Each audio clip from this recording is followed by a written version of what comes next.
Hello learners, कैसे हो सब। आई होप सब एकदम बढ़िया होंगे। So welcome all to my channel. तो गाइस, आज इस वीडियो में हम लोग पढ़ेंगे इलास्टिसिटी ऑफ डिमांड के बारे में। तो चलिए शुरू करते हैं। गाइस, हमने अपनी पिछली वीडियोस में क्या पढ़ा था? Law of demand. तो लॉ ऑफ डिमांड में हमने देखा था कि प्राइस है ना, इनकम, ऐसे अदर और भी फैक्टर्स हैं जिसकी वजह से क्या होता है कि एक इंडिविजुअल की डिमांड के ऊपर इम्पैक्ट पड़ता है ना। हमने लॉ ऑफ डिमांड में क्या देखा था कि एक मान लो गुड का प्राइस बढ़ गया तो उसकी डिमांड कम हो गई, है ना। मान लो प्राइस बढ़ गया तो डिमांड कम हो गई, प्राइस कम हो गया तो डिमांड बढ़ गई। हम यही सब देख रहे थे ना। ऐसे इनकम के केस में था कि एक पर्सन की इनकम बढ़ गई तो अब गुड्स की डिमांड ज़्यादा कर पा रहा है ना। तो हम जस्ट लॉ ऑफ डिमांड इतना ही बताता है कि प्राइस बढ़ा तो डिमांड कम हुई, लेकिन कितने प्रपोर्शन में कम हुई ये लॉ ऑफ डिमांड हमें नहीं बताता। ठीक है, लॉ ऑफ डिमांड से जस्ट इतना पता चलता है प्राइस बढ़ा तो डिमांड कम हुई, प्राइस कम हुआ तो डिमांड बढ़ी। लेकिन प्राइस के बढ़ने से या कम होने से कितने प्रपोर्शन में डिमांड बढ़ या कम हो रही है, ये बात हमें लॉ ऑफ डिमांड नहीं बताता। ये हमें किससे पता चलता है? इलास्टिसिटी ऑफ डिमांड से। ठीक है, तो इलास्टिसिटी से हमें पता चलता है कि जो फैक्टर्स है, जिस फैक्टर्स का इम्पैक्ट हमारी डिमांड पे पड़ता है वो कितने प्रोपोर्शन से, मतलब कितने परसेंट से इफेक्ट पड़ता है, वो हमें पता चलता है इलास्टिसिटी ऑफ डिमांड से। ठीक है, तो इलास्टिसिटी ऑफ डिमांड क्या है? Percentage change in quantity demand over percentage change in factors affecting quantity demand. ठीक है, मान लो वो गुड एक्स है। ठीक है, मतलब कहने का कि इसका मतलब क्या है? सपोज करो एक गुड एक्स है, ठीक है, उसका प्राइस बढ़ा 10%, तो डिमांड कम हुई। हमने बोला कि उसको 10% प्राइस बढ़ने से 20% उसकी डिमांड कम हो गई है। मतलब ये प्रोपोर्शन बता रहा है कि प्राइस बढ़ने से कितने प्रोपोर्शन डिमांड कम हो गई है। ये क्या? इलास्टिसिटी ऑफ डिमांड, जो हमें प्रोपोर्शन बताता है कि जिस फैक्टर्स के इफेक्ट पड़ने से कितने प्रोपोर्शन में डिमांड बढ़ या घट रही है। ठीक है, अब इलास्टिसिटी ऑफ जो डिमांड है ये तीन टाइप्स है इसकी। एक प्राइस इलास्टिसिटी, एक होती है क्रॉस इलास्टिसिटी, एक होती है इनकम इलास्टिसिटी।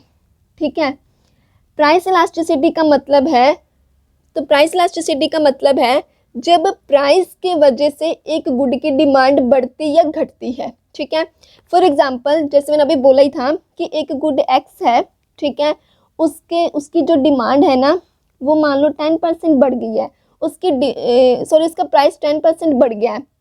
प्राइस बढ़ने से कितने प्रोपोर्शन में मैं बोलूँ, मान लो 20% डिमांड कम हो गई है या 30% डिमांड कम हो गई है, तो ये होगी प्राइस इलास्टिसिटी। ठीक है, एक पर्टिकुलर गुड के प्राइस बढ़ने या घटने से डिमांड पे कितना इफेक्ट बढ़ा है वो होता है प्राइस इलास्टिसिटी। अगर मैं क्रॉस इलास्टिसिटी की बात करूँ तो उसमें आ जाते हैं हमारे सब्स्टिट्यूट गुड्स और हमारे कॉम्प्लीमेंट्री गुड्स। अब क्वेश्चन ये है कि सब्स्टिट्यूट गुड्स और कॉम्प्लीमेंट्री गुड्स कौन से होते हैं? सब्स्टिट्यूट गुड्स जैसे कि टी और कॉफ़ी, ठीक है, एंड कॉम्प्लीमेंट्री गुड्स हो गए जैसे कि इंक एंड पेन, ठीक है, या कार एंड पेट्रोल। ठीक है जी। सब्स्टिट्यूट गुड्स, सबसे पहले सब्स्टिट्यूट गुड्स की बात कर लेते हैं।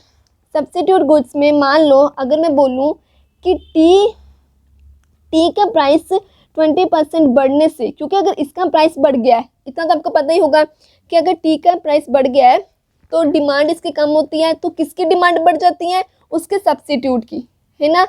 हमने लॉ ऑफ डिमांड में पढ़ा था ना कि एक अगर गुड की प्राइस बढ़ती है तो उसके सब्स्टिट्यूट का डिमांड बढ़ जाती है।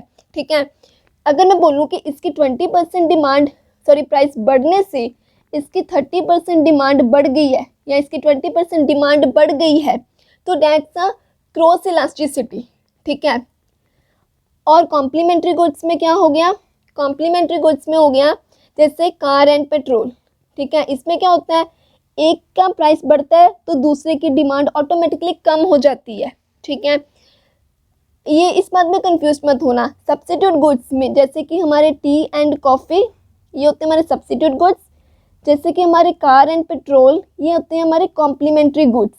ठीक है, सब्स्टिट्यूट गुड्स में क्या होता है, जब एक गुड का प्राइस बढ़ता है ना तो उसका जो सब्स्टिट्यूट होता है ना उसकी डिमांड बढ़ जाती है। अगर इसी बात को मैं प्रोपोर्शन में बताऊं कि इतने % प्राइस बढ़ने से इतने % इसकी डिमांड बढ़ गई, so that's a cross elasticity, ठीक है। और कॉम्प्लीमेंट्री गुड्स में क्या होता है, 2 गुड्स जो एक साथ यूज़ होते हैं, ठीक है, कार पेट्रोल, ठीक है, इंक और पेन।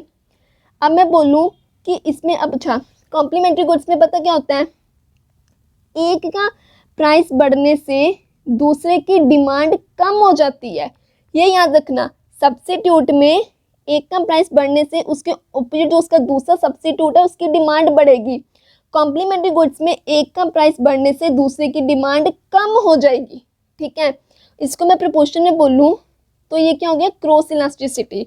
तो प्राइस इलास्टिसिटी में क्या था, हम एक ही पर्टिकुलर गुड का प्राइस बढ़ने से डिमांड कम या ज़्यादा हो रही है, ठीक है। क्रॉस इलास्टिसिटी में या तो सब्स्टिट्यूट गुड की बात करेंगे हम या फिर कॉम्प्लीमेंट्री गुड्स की, ठीक है जी। और लास्ट में आती है हमारी इनकम इलास्टिसिटी। इनकम इलास्टिसिटी एक कंज्यूमर की इनकम, ठीक है। जब एक कंज्यूमर की इनकम की वजह से हमारी डिमांड पे अफेक्ट पड़ता है तो उसको हम बोलेंगे इनकम इलास्टिसिटी, ठीक है। जैसे मैं बोलूँ कि पहले मेरी इनकम मान लो इतनी थी, ठीक है, मेरी इनकम मान लो अब 5% कम हो गई है, तो मैंने क्या करी, अपने जो मेरे मतलब चॉकलेट्स में पहले ज़्यादा खाती थी, अब मैंने उसकी 5% डिमांड कम कर दी अपनी इनकम की वजह से, ठीक है। तो वो गई इनकम इलास्टिसिटी। तो एक बार रिवाइज कर लो कि इलास्टिसिटी ऑफ डिमांड क्या है, वो हमें बताता है कि जो हमारे फैक्टर्स हैं, प्राइस हो गया, रिलेटेड गुड्स मतलब substitute and complementary goods, income हो गई, ठीक है, ये जो फैक्टर्स हैं इसकी वजह से डिमांड पे कितने प्रपोर्शन में चेंज आया है, that's a elasticity of demand. 3 तरीके की होती हैं, price, cross and income. Price मतलब एक पर्टिकुलर गुड के प्राइस बढ़ने से कितने प्रपोर्शन डिमांड में चेंज आया है, क्रॉस मतलब रिलेटेड गुड्स, सब्स्टिट्यूट या फिर कॉम्प्लीमेंट्री गुड्स के इफेक्ट की वजह से डिमांड में कितने प्रपोर्शन में चेंज आया है, इनकम मतलब एक कंज्यूमर की इनकम में की वजह से क्वांटिटी डिमांड में कितने प्रपोर्शन में चेंज आया है। ये सब होती है हमारी इलास्टिसिटी ऑफ डिमांड, ठीक है। तो आज हमने जस्ट इंट्रो देखा है, नेक्स्ट वीडियो में हम लोग प्राइस इलास्टिसिटी ऑफ डिमांड को डिटेल में पढ़ेंगे, ठीक है। So thank you for watching this video and in सभी तीनों टाइप्स को डिटेल में देखने के लिए इस चैनल को सब्सक्राइब जरूर करें और वीडियोस को देखें।